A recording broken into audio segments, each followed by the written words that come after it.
अस्सलाम वालेकुम दोस्तों। इस हफ्ते सुप्रीम कोर्ट कराची रजिस्ट्री में कराची में सैलाब, बिजली और नालों की बंदिश का केस चला। जब हुकूमत सिंध और मेयर कराची के लेम एक्सक्यूज़ पर इनकी खिंचाई हुई तो मेरा ध्यान बिलावल भुट्टो साहब के उस मासूमाना बयान की तरफ गया जो कराची में बारिश और सैलाब से मुताल्लिक था। यानी जब ज़्यादा बारिश आता है तो ज़्यादा पानी आता है। मैंने सोचा कि क्यों ना बिलावल साहब की सहूलत के लिए इनके इस बयान की तशरीह की जाए, शायद कि उतर जाए तेरे दिल में मेरी बात। तो तशरीह कुछ यूँ है कि जब ज़्यादा बारिश आता है तो ज़्यादा पानी आता है।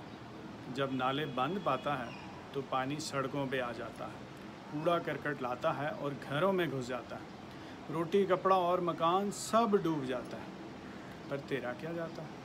मरकज़ फ़ौज को बुलाता है और नाले साफ़ करवाता है। शर्म हमको आता है, पर तेरा क्या जाता है?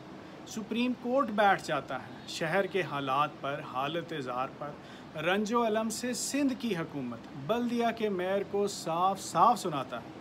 सारी कार्रवाई को मीडिया चलाता है, पर तेरा क्या जाता है?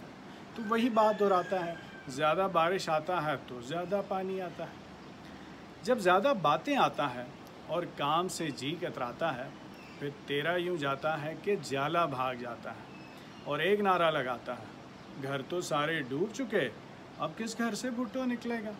अब तो कूड़ा निकलेगा, गंदा पानी निकलेगा, अब तो कीचड़ निकलेगा। या अल्लाह या रसूल माफ़ कर मेरा कसूर, मरसूँ मरसूँ फेर ना करसूँ। यूँ वोटर भाग जाता है, तू नाना नाना करता है, वोटर तो बनाना करता है। ना नाने का नाम बिकता है, ना बाबे का भार चुकता है। वो जो सदके वारी जाता था फिर कन्नी कतराता है। जब करप्शन हद से बढ़ जाता है तो एहसास मर जाता है और गंद फैल जाता है, नाले भर जाता है। फिर ज़्यादा बारिश आता है और ज़्यादा पानी आता है और सब बहा ले जाता है।